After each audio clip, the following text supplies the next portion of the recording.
Olá, meus queridos, a paz do Senhor, tudo bem? Estamos aqui para darmos continuidade ao nosso trabalho relacionado à lição de discipulado. Hoje a lição que estaremos trabalhando é a lição de número 10, que tem como título o discípulo vivendo cheio do Espírito. Observa que o tema ele traz duas palavras importantes na vida cristã: viver e a palavra cheio. Porque o crente ele precisa viver cheio o tempo todo do Espírito Santo. Não tem como sermos crentes, não tem como nós enfrentarmos as dificuldades, as pressões.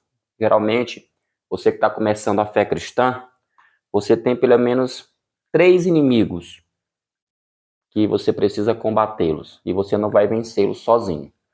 O primeiro inimigo que eu vou colocar aqui é o inimigo das nossas almas, o diabo, né?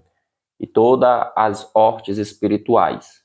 Esse é o primeiro inimigo que nós podemos colocar aqui como devemos enfrentar. E esse inimigo, a Bíblia, lá em Efésios, nos manda nós nos revestir de toda a armadura de Deus para que a gente possa resistir às forças, às ciladas do diabo.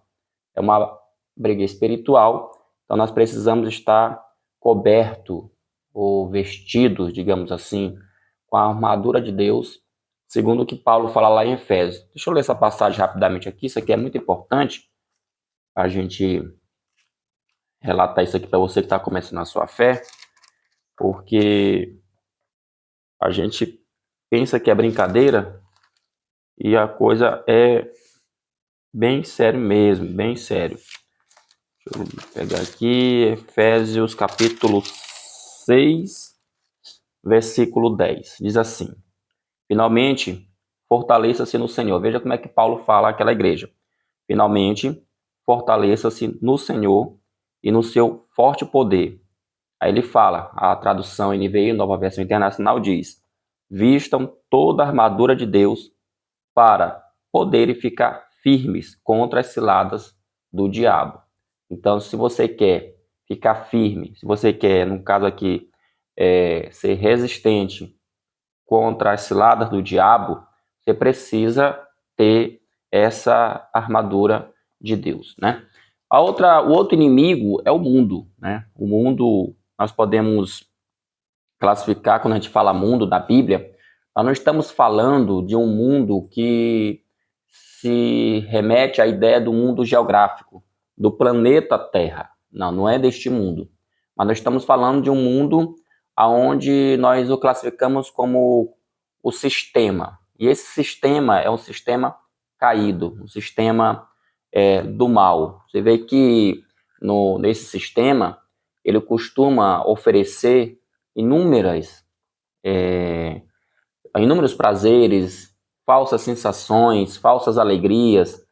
Ele vai fazer de tudo, né, para que você possa se encantar com as riquezas que o mundo pode oferecer, os deslumbres, né, através da música, das drogas, enfim, uma série de questões. E muita gente fala, né, que a gente tem que aproveitar o melhor desse mundo. Tem pessoas que vivem, caem de cabeça. Então esse é um inimigo também muito perigoso. E o terceiro inimigo, que é considerado por muitos como talvez aí seja o pior, eu até acredito que seja mesmo, é o inimigo da carne. Esse é um inimigo que costuma dar muito trabalho. Isso porque o inimigo da carne, ele está conosco, ele convive conosco. São os nossos desejos, nossos próprios desejos, que eles são, digamos, foram vítimas da queda, vítimas do pecado. Nossa natureza, nossa natureza humana, já falamos aqui em outras lições, ela é uma natureza deturpada, uma natureza fraca, uma natureza caída, né? E, meus irmãos, por ser uma natureza caída e fraca, entendeu? A gente acaba, muitas das vezes, sucumbindo. Então, na sua carreira cristã, na sua vida cristã, vai haver situações aonde você vai perder para sua carne. Infelizmente, vai perder.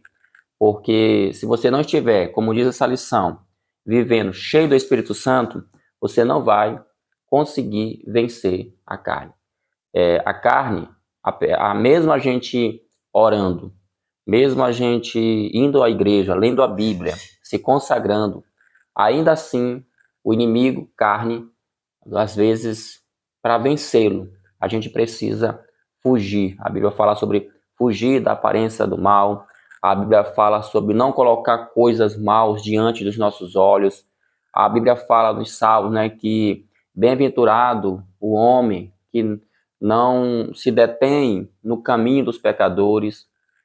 Bem-aventurado é o homem que não se assenta na roda dos escarnecedores, né? E nem ouve os seus conselhos. Veja que se você, olha o que o Salmo está dizendo, tá? Que se você ficar no caminho de pecadores, pecadores aqui, a ideia de alguém que quer ficar no meio do caminho de pessoas que fazem coisas erradas, praticam mal. Se você ficar nesse ambiente, você vai acabar sucumbindo, porque nós não fomos chamados por Deus para viver em ambientes dessa forma. Eu não estou dizendo que você não vai na casa de um parente, na casa de um amigo. Não, não é isso. É quando você começa a conviver e ter prazer naquele ambiente que é um ambiente de pecado, tá bom? Por isso que a lição, eu disse no início, essa lição, ela é de extrema importância porque ela trabalha a ideia de o crente viver cheio do Espírito Santo. É claro que isso aqui não é uma coisa que se deve, quero ressaltar e deixar muito bem claro, não é um ensino ou um conselho apenas para quem está começando na fé. Isso aqui todo crente, eu preciso disso aqui, tá? Independentemente o tempo de crente que você tem, o tempo de serviço que você tem prestado a Deus, nós precisamos ser discípulos, ser cheios do Espírito Santo, mas acima de tudo, não é só ser cheio, é viver o tempo todo cheio, tá bom? Nossa lição, ela está dividida é uma lição até um pouco longa, uma das maiores, digamos assim, de passagem, ela está dividida em 5 tópicos, tá bom? Eu vou procurar ser o máximo que eu posso sucinto, para que a gente não possa se estender muito e você possa assistir o vídeo de uma forma que não venha se cansar, tá bom? Na introdução, o texto fala que como é importante a gente viver cheio do Espírito Santo, né?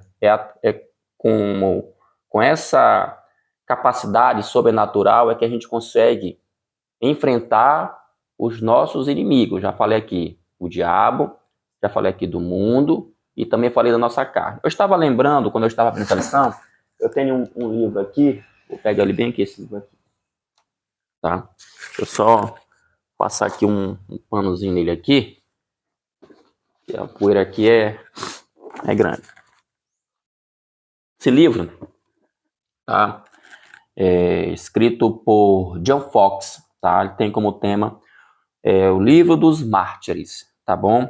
Ele fala aqui que é a história dos sofrimentos e morte dos cristãos primitivos e dos mártires protestantes. Aqui é um livro de história baseado em fatos reais. Isso aqui não é história com E, é história com H maiúsculo. São histórias, fatos realmente que aconteceram, que ocorreram, tá bom? Durante o início da igreja. E aqui ele tem, meus queridos, uma cronologia das pessoas que perderam a sua vida por causa de Cristo. Ele começa aqui, por exemplo, falando aqui da perseguição, tá? E também da morte dos apóstolos. Ele vai falar as primeiras perseguições ali do primeiro século, segundo, terceiro século da igreja. Ele vai falar da perseguição em vários cantos do mundo, aonde haviam cristãos, onde haviam pessoas que aceitaram a Cristo, tá? Que resolveram seguir a Cristo, tá bom? Ele vai falar dessas pessoas que perderam a sua vida. Por isso que o nome do livro é o Livro dos Mártires, ou seja, pessoas que morreram Por quê? Porque eram crentes, porque resolveram seguir a Cristo. Agora, a grande questão, por que eu estou citando aqui essa obra? A grande questão, por que essas pessoas morreram? Será que elas achavam legal perder sua vida, perder suas casas, perder suas propriedades, perder mulheres, perder maridos, perder os filhos, a família de forma geral? Será que eles achavam isso bonito? Claro que não, meus irmãos. A questão toda aqui se dá porque eles resolveram seguir uma fé, seguir Cristo. E seguir Cristo implica, em muitas das vezes, você ter que pagar com a própria vida. Foi o caso dessas pessoas, por isso que eles são considerados mártires dentro da história da igreja, meus queridos, dentro da história da igreja. Agora, como eles conseguiram resistir tudo isso? Com certeza não foi uma força humana. Não foi uma força humana que deu para eles condições de enfrentar leões, de enfrentar imperadores, de enfrentar espada, de enfrentar fogueira, de enfrentar perseguição. Não, o que deu forças para eles foi justamente isso. E eles eram pessoas convictas e eram cheios do Espírito Santo. Eles tinham força do Espírito Santo.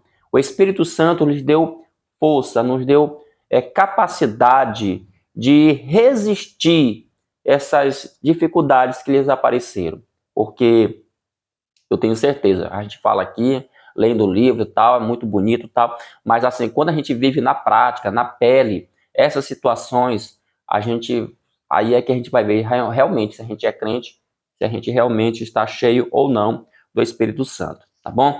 Meus queridos, o primeiro tópico da nossa lição, ele fala o seguinte: todo crente, ele recebe o Espírito Santo. Deixa eu deixar bem claro aqui. No momento em que você aceita Jesus, tá bom? No momento em que você aceita Jesus, você recebe logo o Espírito Santo. Tá? Então é aquela história, ninguém vai começar zerado espiritualmente. Lá em Atos, e tem até uma passa aqui, Atos, capítulo 19. Atos, capítulo 19, versículo 2. Tá? Atos 19, diz assim, e lhes perguntou: vocês receberam o Espírito Santo quando creram? Eles responderam: não, nem sequer ouvimos que existe o Espírito Santo. Isso aqui é quando o apóstolo Paulo chega em Éfeso e tem um encontro com algumas pessoas que já eram convertidas. Nesse caso, essa passagem bíblica aqui, ela nos traz a ideia da experiência do batismo com o Espírito Santo, tá bom? Aqui não é a ideia do recebimento do Espírito Santo como a condição, né, digamos assim, que todo crente deve ter para ser salvo. Porque assim, para o crente, de fato, ser considerado um crente salvo, ele precisa ter o Espírito Santo. Por isso que Paulo, na carta aos Efésios, ele fala que o Espírito Santo, ele é o penhor, ou seja, ele é uma garantia. Então, quando ele fala assim, o Espírito Santo é o penhor de Deus para a nossa salvação. Ou seja, além do sacrifício de Jesus na cruz do Calvário, a sua morte, Deus também colocou em nós o seu Espírito. Então, todo crente, toda pessoa, quando ela aceita Cristo como seu Salvador, ela recebe o Espírito Santo, tá bom? Ou seja, isso é importante, porque se ela não tiver o Espírito Santo, é como eu acabei de falar, ela não tem como produzir determinadas características de um salvo. Ela vai tentar, ela vai lutar, mas com o tempo ela vai se desgastando. É por isso que você observa, tem muitas pessoas que quando elas começam na igreja, elas começam muito bem, começam a toda velocidade, parecendo um foguete. Mas assim como o foguete, o combustível vai acabando, e de repente se desgasta, e daqui a pouco ela está como um pedaço de metal sendo levado pela gravidade no espaço. E não é o caso da pessoa que é cheia do Espírito Santo. Quem é cheio do Espírito Santo e que tem a vida realmente guiada por ele tem um costume completamente diferente. Lá em Paulo, 1 Coríntios capítulo 6, tá, 19, Paulo chega a dar a seguinte declaração sobre essa questão.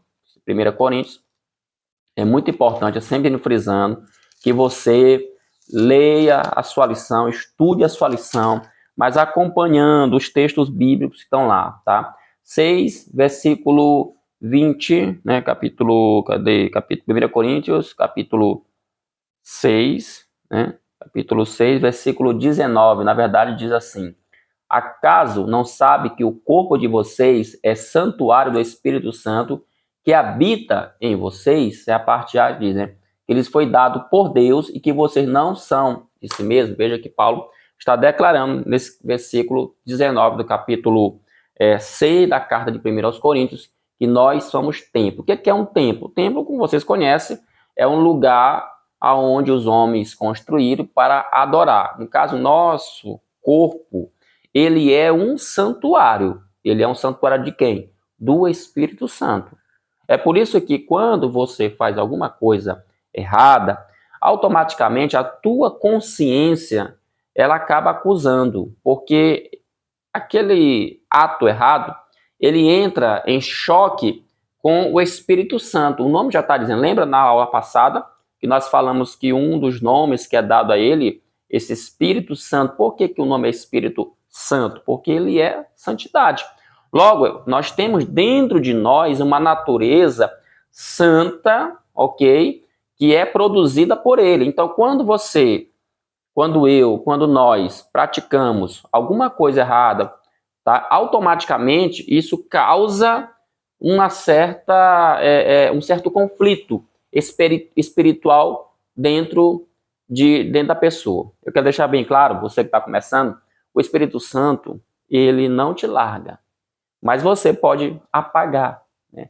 O Paulo vai falar isso, não extingueis o Espírito que há em vós. O que é extinguir? É você apagar. Então você pode apagar. Como é que eu posso apagar? Dando mais munição para as minhas vontades carnais, tá? Do que para a vontade de Deus, ok? O segundo subtópico fala como promessa e garantia da salvação. Já falei aqui, né? O capítulo 1, ele fala, todo crente recebe o Espírito, né? Aí ele fala, no momento da conversão, já falei, no momento que você aceita Jesus. E o segundo subtópico fala sobre essa questão, né? De o Espírito Santo, ele ser uma garantia. Tem até aqui Efésios, capítulo 1, 13, 14, que fala, em Cristo também vós estáis, depois que ouvistes a palavra da verdade, o evangelho da vossa salvação, e tendo nele também crido, fostes selados com o Espírito Santo da promessa, o qual é o penhor da nossa herança para a redenção da possessão de Deus para louvor de sua glória. Olha que profundidade esse texto, meus queridos. Ó, em Cristo, em Jesus, né? Também vós estáis, ou seja, nós estamos em Cristo. Aceitou Jesus? Nós estamos em Cristo. A ideia aqui, esse em no grego, a ideia é que você está dentro. É como se Deus tivesse pegado você e colocasse dentro de Cristo. Quando Paulo fala assim, em Cristo também vós estáis, depois que ouvistes a palavra da verdade. Veja que o processo de salvação começa com o quê? Com a pregação do Evangelho. O Evangelho ele é pregado, nós ouvimos a palavra da verdade. Aí ele fala mais, o Evangelho da vossa salvação. Aí ele fala, vem o segundo passo, uma vez que eu ouço a palavra da verdade, o Evangelho da salvação, ele fala, e tendo nele também crido, ó, nós cremos, ou seja, a palavra gera em nós o quê? A fé. Essa fé, ela gera em nós, entendeu? Essa confiança nessa pregação, tá bom? Aí vem outra coisa, fostes selados com o Espírito Santo, viu? No momento que você abriu a sua boca, no momento que você confessou Jesus como seu Senhor, você passou a ser selado, ou seja, um selo. Está sobre você um selo. O selo, aqui é o selo do Espírito Santo. Lá no mundo antigo, os imperadores e as pessoas mesmo tinham os seus selos. Quando elas iam escrever uma carta, um documento, aquele documento, quando ele era muito importante, ele era selado. Tá? Ali tinha uma insígnia ali do imperador, tá? Uma letra, alguma coisa do tipo, onde era selado. Tinha lá uma cerazinha eles pegavam como se fosse um tipo de carimbo, né? Pegavam naquela cerazinha ali e selavam aquele documento. Ali passava a ser um documento que ele não poderia ser aberto, ele não pode ser aberto, ele não pode ser violado, senão pelo destinatário, ok? Então, Deus nos selou. Então, o que eu estou dizendo aqui para você? Que você é uma pessoa de Deus. Você foi selado por Deus. Então, ninguém pode quebrar esse selo, tá? Ninguém pode fazer nada contra você. Por isso que Paulo vai dizer, lá em Romanos, ele vai dizer que nada poderá nos afastar do amor de Deus. Aí você deve estar em crise nesse momento, diz assim, mas professor Silvio, eu tenho muitas crises, eu tenho muitas dificuldades espirituais. Todos têm. Quem não tem? Todos têm. Mas essas crises, essas dificuldades espirituais que nós temos, elas não têm o poder de nos afastar do amor de Deus. Eu quero que você entenda isso. O grande problema é que tem pessoas que elas não leem a Bíblia, elas não estudam bem a Bíblia e ficam amarradas numa religiosidade frajuta, tá? Elas ficam amarradas num tipo de gueto, aonde elas não conseguem se libertar daquilo dali. Mas aqueles que, de fato, entendem isso aqui, eles vão muito longe. Aí o texto continua falando, tá? O qual é o penhor, já falei, o penhor é a garantia, né, da nossa herança para a redenção da possessão de Deus para louvor da sua glória. Ok? Então esse foi o primeiro capítulo da lição. O segundo fala como se recebe o batismo do Espírito Santo. Aqui é uma segunda fase. Eu vou até ver aqui, acho que a próxima lição, ela vai falar sobre os dons espirituais, tá? Eu não vou me deter, eu vou falar um pouco sobre o batismo com o Espírito Santo, tá bom? Mas a próxima lição vai falar sobre os dons espirituais. Sobre dons espirituais não vou falar muito hoje não, tá bom? Porque vai ter uma lição, e aí essa lição vai falar só sobre dons espirituais. Mas aqui, ele vai falar sobre um outro ponto importante, que há até um certo debate no meio evangélico. Você já deve ter percebido que tem igrejas que elas são evangélicas, elas confessam o mesmo Cristo, usam a mesma Bíblia, mas elas têm algumas, digamos, diferenças relacionadas a doutrinas, tá? Essas igrejas, tem igrejas, por exemplo, que elas entendem que essa questão quando a gente fala batismo com o Espírito Santo, ou como a lição fala no Espírito Santo, eu não vou entrar aqui no mérito dessa questão aqui, porque isso vai gerar confusão na sua cabeça, mas enfim, todo mundo que é pentecostal e até quem não é pentecostal entende que isso tem a ver com aquela experiência que a pessoa tem e ela passa a falar em línguas, tá? Em línguas estranhas, tá bom? E isso aconteceu, a primeira vez que isso aconteceu na Bíblia, como você bem sabe, está lá em Atos capítulo 2, tá bom? Quando eles estavam ali no cenáculo, estava ali cerca, acredito, mais de 100, 120 irmãos, estavam orando. Estavam ali orando por quê? Porque foi uma ordem de Cristo. Eles ficassem em Jerusalém orando até que eles fossem revestidos de poder. Por que nós pentecostais, nós acreditamos que esse mesmo fenômeno espiritual que aconteceu em Atos capítulo 2, ele ainda é necessário e ele ainda é atual em nossos dias? Porque esses irmãos lá de Atos capítulo 2, quando eles são batizados pelo Espírito Santo, meus irmãos, automaticamente a Bíblia diz que eles se encheram de autoridade, tá? Principalmente Pedro. Pedro diz a história ali de Atos capítulo 2, que as pessoas estavam ouvindo e até disseram assim, esse pessoal tá bêbado uma hora dessa, porque era muito cedo, era pela parte da manhã. E eles, uma hora dessa eles estão bêbado, ou seja, foi um escândalo. Pedro, um dos discípulos, toma a palavra e traz uma pregação expositiva da Bíblia maravilhosa. Pregação essa que trouxe grande esclarecimento e também grande salvação naquele dia. Então, esse é um dom que, independente, isso aqui é um dom à parte, podemos dizer assim. Preste atenção, quando eu aceito a Cristo, o primeiro tópico eu falei, quando eu aceito a Cristo, eu recebo o Espírito Santo. Todo crente ele tem o Espírito Santo, tá? Todo crente ele tem o Espírito Santo. Eu estou falando crente, tá bom? Eu não estou falando de gente que brinca de ser crente, de gente que vai na igreja só por ir. Nós estamos falando de crente, aquele que realmente ele entende o compromisso de ser crente.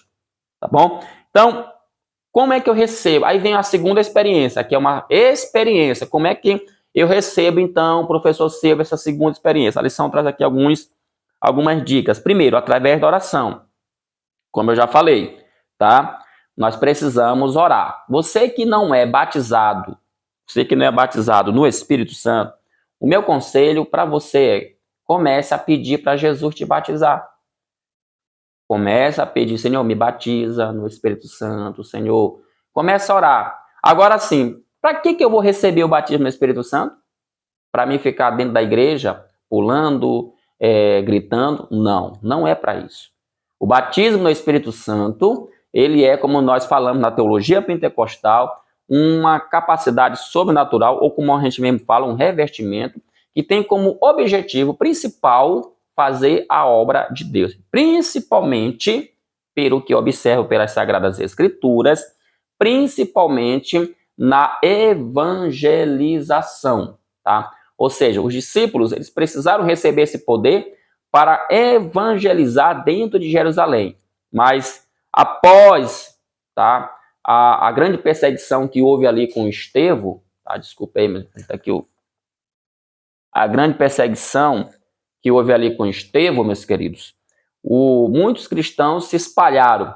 Dizer que eu acabei de ler aqui uma passagem de Paulo na cidade de Éfeso. Éfeso era uma cidade gentílica, não tinha nada a ver com Jerusalém. E ali já haviam pessoas convertidas. O evangelho vai para Roma, vai para Éfeso, vai para Galácia e para outros lugares. Então, isso por quê? Porque houve uma ação poderosa do Espírito Santo. Ele mesmo é um dos promotores de missões. Ele mandou escolher Paulo e Barnabé para a obra missionária. Então, quer receber o batismo?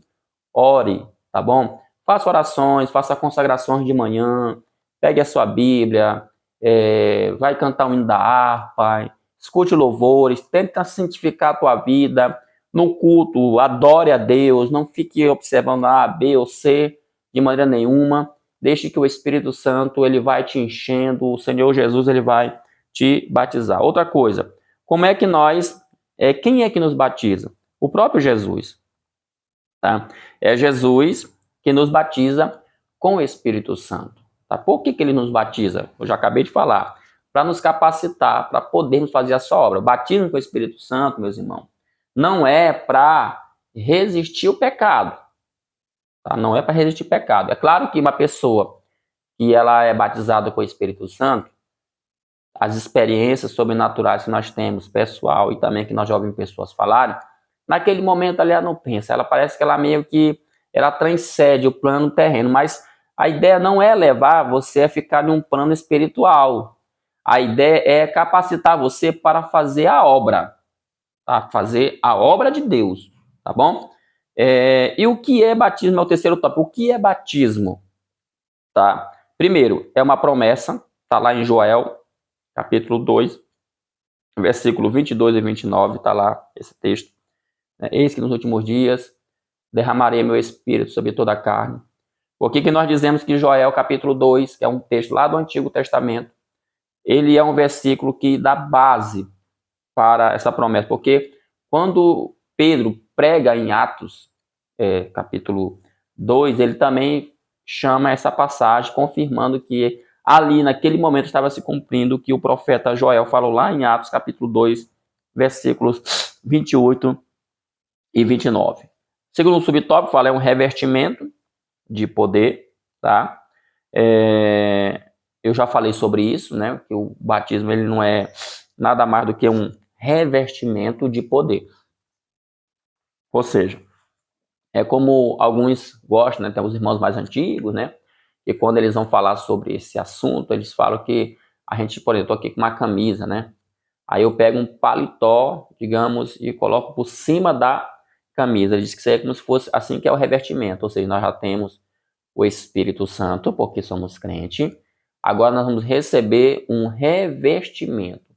Batismo no Espírito Santo não é para você ser salvo. Quero deixar isso muito bem claro. Batismo no Espírito Santo não é para salvação. Batismo no Espírito Santo não é para o seu prazer, não é para o seu gozo. Batismo no Espírito Santo é um dom espiritual E volto a falar que tem como finalidade, isso com base em Atos capítulo 2, que tem como finalidade capacitá-lo para fazer a obra, tá bom? Para te dar coragem, para te dar poder, para te dar autoridade, para te dar dinamismo, para te dar confiança, para tirar a timidez, para tirar do teu coração barreiras que impedem você de pregar o evangelho, de anunciar as boas novas, de enfrentar o mal com autoridade, tá? De se manifestar como uma pessoa realmente de Deus. Então é para isso, não é para salvação. Salvação você tem o Espírito Santo. Como eu já falei, quando você aceitou Jesus, você tem o Espírito Santo. Mas muitas das vezes você é um crente, mas é um crente tímido, é um crente, sabe, que não gosta de se expressar, é um crente que não tem aquela coragem, não tem aquela atitude. Tá? Às vezes você até quer, mas aí fica com medo, fica com vergonha, fica com timidez. Então, o batismo, ele serve para isso, para te dar essa autoridade, te dar essa capacidade de fazer a obra, tá bom? E por isso é que a lição também vai falar que ele é o quê? Uma necessidade. A igreja, se a gente for pensar a longo prazo, assim, a igreja nesses mais de 2000 anos de história, ela tem crescido, ela se expandiu, mas ainda existe muita obra a se fazer, ainda tem muita coisa para se fazer. E as igrejas que aderiram, que acreditam na atualidade do batismo do Espírito Santo, a gente observa que elas crescem muito. É claro que eu não vou aqui discutir o mérito da questão, como, por exemplo, as heresias, os ensinos errados que tem em torno do batismo, porque tem muita coisa errada. Infelizmente, talvez seja por isso que alguns acabam, entendeu, algerizando essa doutrina. Mas é uma doutrina bíblica, tá? E se as pessoas seguirem como está na Bíblia, não haveria essas aberrações que nós vemos por aí afora, porque tem muita coisa fabricada. Inclusive, tem muita gente que brinca, né, hoje com a questão das línguas, faz stand-up, faz piada, faz comédia, faz vídeo de humor, mas isso também é culpa de quem? Das pessoas, entendeu? Que acabam sendo elevadas aí por uma doutrina que não é bíblica em relação ao assunto. O grande problema é que muitas vezes esse assunto ele é levado só no campo da emoção, né? Ele é levado para o campo da emoção. Só que esse é um assunto que ele tem a questão da emoção, tem, mas ele também não pode nunca fugir da Bíblia, de como a Bíblia conduz o tema, tá bom? O quarto tópico fala dádivas do Espírito Santo. Aí tem os dons espirituais, não vou falar sobre isso agora, porque a lição que vai vir, ela vai falar sobre dons espirituais. Também não vou falar sobre o fruto do Espírito, porque também a lição depois dos dons espirituais, ela vai falar acerca do fruto do Espírito. E o quinto fala o Espírito Santo como líder, né? Uma pessoa que é cheia do Espírito Santo, meus irmãos, para encerrar, ela tem um comportamento muito diferente. Primeiro, Jesus me falou que o Espírito Santo ele pode nos ensinar. Muitas das vezes a gente está passando uma situação, uma dificuldade, nós estamos em dúvidas, nós estamos incertos de fazer alguma coisa relacionada à vida cristã e ele nos dá a melhor palavra. Ele nos conduz, ele nos ensina, ele nos guia, ele é o nosso guia, ele nos ilumina. Então, ele tem esse poder. Então, por isso que é importante você estar cheio do Espírito Santo, tá? Uma pessoa cheia do Espírito Santo, irmãos, ela é totalmente diferente. Uma pessoa cheia do Espírito Santo é como uma lamparina, tá? A gente gosta muito de usar esse nome, uma lamparina, né? Uma lamparina cheia de querosene. Quando tem querosene na lamparina, o fogo, ele se mantém, tá? Veja que a lamparina, ela tem uma função. Mas se não tiver o azeite, não tem como ter fogo. Não tiver o querosene lá, o azeite, o querosene, ou seja, qualquer outro tipo de combustível, se não tiver na lamparina, não tem como ela executar a sua função. Assim é você, assim é eu, assim somos nós. Se nós não tivermos cheios do Espírito Santo, nós não temos luz, nós não temos brilho, tá? O que dá esse brilho, o que dá essa luz é justamente essa ação dele em nossas vidas. Então, por isso que é muito importante vivermos uma vida cheia do Espírito Santo. Ele também nos santifica, eu já falei isso. O Espírito Santo, ele não tem esse nome à toa. É ele que nos ajuda na santificação, né? Porque a gente não tem poder, irmãos.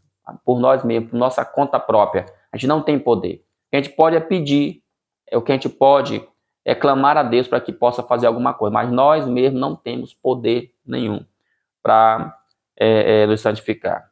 E por último, né? Ele dirige a igreja, né? O Espírito Santo, certamente, ele também tem conduzido a sua igreja, a igreja de Cristo, a noiva do Cordeiro, para o encontro com ele naquele dia nos ar. Lembra? Citando mais uma vez o apóstolo Paulo.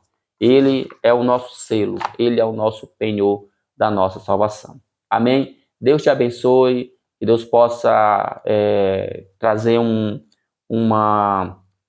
digamos assim, esclarecer da melhor maneira possível esse assunto na sua mente, que você possa desfrutar do Espírito Santo, que ele possa te ajudar nas suas dificuldades, na sua carreira. Eu não sei exatamente o que você está passando, quais são elas, quais são as suas crises, mas saiba que você tem ao seu lado, como o maior aliado, você tem Deus Pai, você tem Deus Filho, e também tem Deus Espírito Santo que está dentro de você, tá bom? Deus te abençoe. Ficamos por aqui e até a próxima, se assim Deus quiser. Em nome de Jesus. Amém.